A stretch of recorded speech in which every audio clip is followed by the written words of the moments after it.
I'm Logan Crawford, and right now on GBN, we're diving into a wonderful coming of age story set in the heart of America in the 1950s. The name of the book, All Shook Up, a novel by Enid Langbert.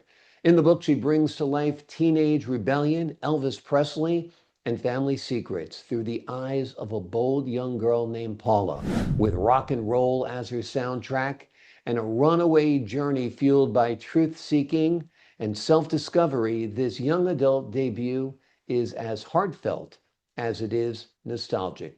We're delighted to have this very talented author join us here today. We thank the team at Atticus Publishing for helping us put her on TV today. And we ask viewers like you to support authors like her by subscribing to our channel and by purchasing her amazing book. The links are below this interview. Enid, thank you so much for joining me here today. It's a delight to be here. Thank you. It's a delight to have you on the show. Ever since I knew you were coming on the show, I've been walking around saying, my hands are a shaking and my knees are weak. I'm all shook up. Uh-huh. I'll have to Everybody start loves Elvis, and screaming. it's such a great soundtrack to this book, if you will. Tell us a little bit about Elvis, first of all, what he means to you as an icon, what he means to you as a superhero in a way growing up. Well, how my book starts, I mean, the context of my book is the 50s, which were really conventional, safe, quiet, and for a rebellious spirit like my heroine, there was nothing defined yet. She was very unhappy and very restless, but didn't know why, and not that many people were. And then rock and roll and Catcher in the Rye were the only two beacons. When she saw that was the first breaking in the past and connecting with someone who who was as restless as she was. And then Elvis Presley happened, and he was just the handsomest, sexiest, although she didn't know that's what it was. And he was just so exciting, and the adult reaction to him made it even better because people were horrified, right? As I say in my book, all the grown-ups hated rock and roll. But when he came on, I mean, people told you very seriously, my mother read an article and he's a drug addict. And my and my mother read an article and he's a communist spy. And and then of course he was finally on television, Milton Berle's show, which was, a fantastic moment. And after a while, they stopped showing him full body shots. They were only showing him from the waist up because, he was shaking in a suggestive manner. And so he just became, I guess he became the synthesis of the rebellion as it was happening then. He had pink shirts.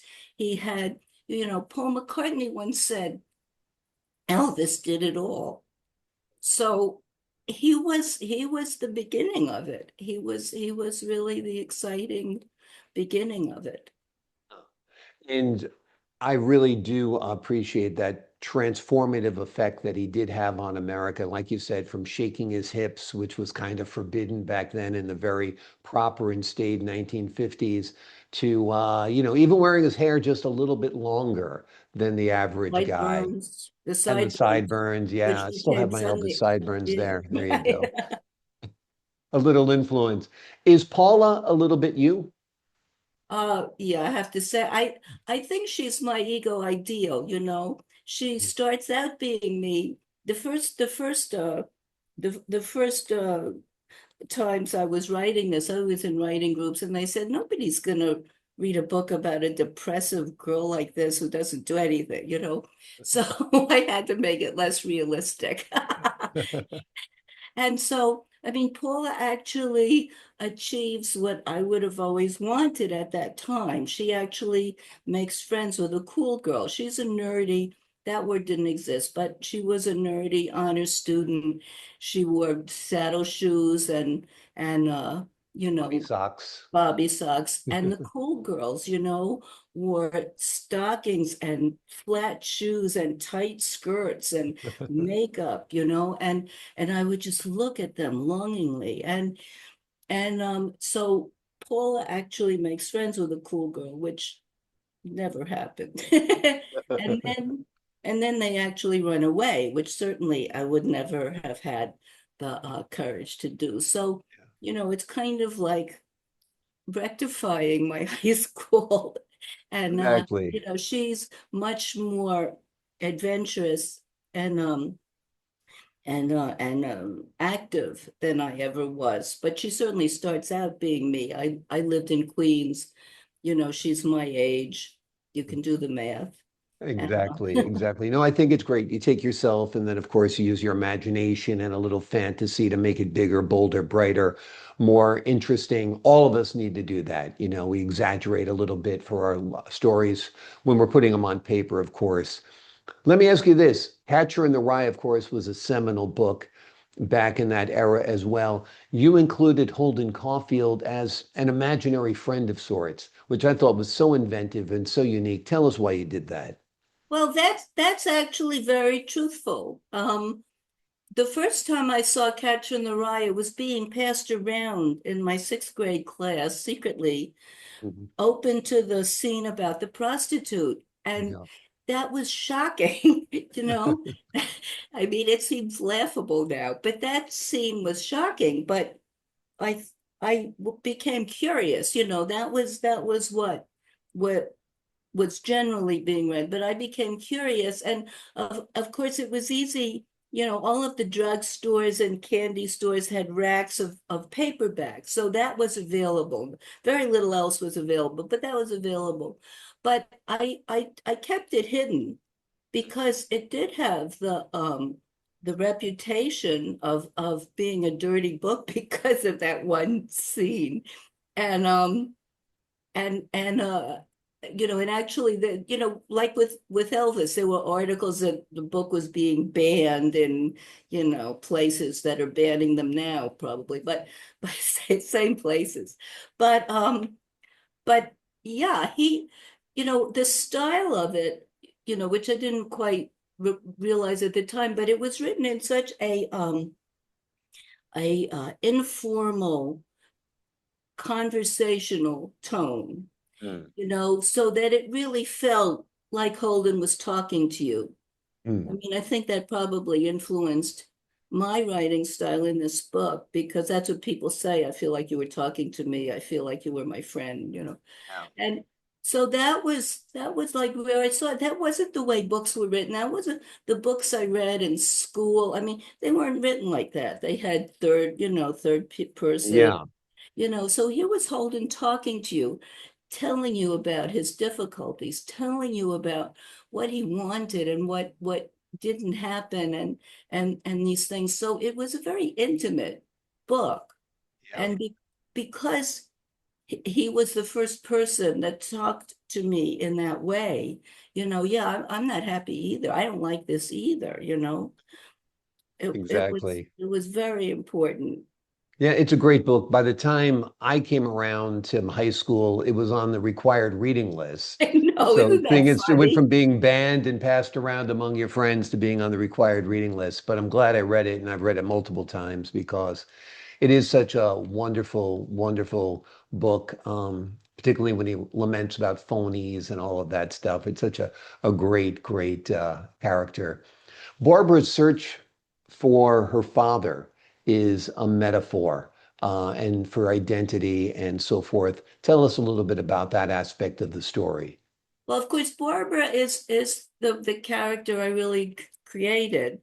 I Hmm. mean, it started out being a girl I actually did speak to once in in school, but then I felt like she took on a life of her own. She had this attitude of seeking, like she was very much entrenched, in the cool kid, tough kids and her friends, and she was safe in that milieu, Mhm. but she was not happy in it. Somehow, she, like Paula, had some sort of unspoken longing for something else. And so she had found Catcher in the Rye. That's what first brings them together. And certainly none of her friends, there's a conversation where Paula says, none of my friends read it because they think it's a dirty book. And Barbara says, none of my friends read it because it's a book. So so that's, I mean, this is this very unusual thing about her. Right. And and that's what brings them together. And then they are joined in this mutual them against the world, really. You Mm. know. Yeah. And everybody is hostile. I mean, Barbara's friends, which are certainly hostile to a friendship with Paula and the things that she says. And Barbara's parents, are having a heart attack thinking that she. So it very much forms us against the world. And what's interesting is I didn't really think about this until we were trying to find covers for the book. Mhm. And I realized that actually this point of time in 1956 was very unique because, as you said, they were banning Catcher in the Rye, and then eventually it became required reading. Well, people were still condemning rock and roll. It was not generally accepted, even among the teenagers Right. at that point. By a year later, Alan Freed was in the Brooklyn Paramount having these shows. There were movies about it. There were posters. I saw a poster, but that was a year later. So that Barbara and Paula's friendship could never have occurred the way it did if it hadn't happened at that particular moment in time, which is, like the point of sort of a paradigm shift where, they're alone in this world that's changing around them. So, Absolutely. Have you envisioned this as a film? I think it'd be a terrific film. There's been movies about Elvis, but his impact on people and him almost as a background character is kind of unique. well, it's fine with me. It's fine with me, I mean, we've always joked about that. I was a lawyer. Mhm. I mean, I guess I still am. I just don't practice. But Yeah. but I remember we would say, who's going to play you in the movie of this top trial or this, we would joke about it. I think it would be a great movie, but I mean, Yeah. And a great soundtrack as well. I think that would be great. Great styles, great locales. I think it would be really wonderful. Are you thinking about continuing Paula's life in another book, perhaps? Or what's your next writing goal? well, I actually got sidetracked because I went back to get a master's in English literature. I mean, I really need another degree, right? But I'm very much in love with it, and I'm in love with James Joyce right now. Great. So I'm like stuck writing this thesis on him, which gets more and more complicated. But if I could get get that aside, I mean, actually, I, what's so interesting, of course, is then the next stages of my life, which would be Paula's life, of when the 60s finally happened, and she's protesting, and she's, like the rebellion becomes defined, the causes become defined, and then after that I lived in a commune. So I mean, we can there is a lot, there's a lot, but Yeah, it'd be it sounds like you funny got a lot of chapters already written in your head. You just got to in put my them down on the head, but it's paper. very Yeah, far from the paper. wonderful. And I admire you for getting your master's. You're never too old to start learning again. I know you have a lot of degrees already, but this is I one you enjoy. If love you enjoy learning, you enjoy learning, and it keeps you young. And now you're intrigued by James Joyce, and I think that's wonderful. I really do. And this book, I think, is wonderful as well. It is called All Shook Up, a novel. It is a heartfelt, empowering young adult story of friendship, music, and finding yourself. And I actually think it's beyond young adult. I think any adult would enjoy this wonderful, wonderful tale. Enid, thank you so much for joining me here today. Thank you very much. Thank you very much. I appreciate your time, your insight, your wisdom, and your wit. To the folks at home, I'm Logan Crawford for the Global Book Network. So long for now.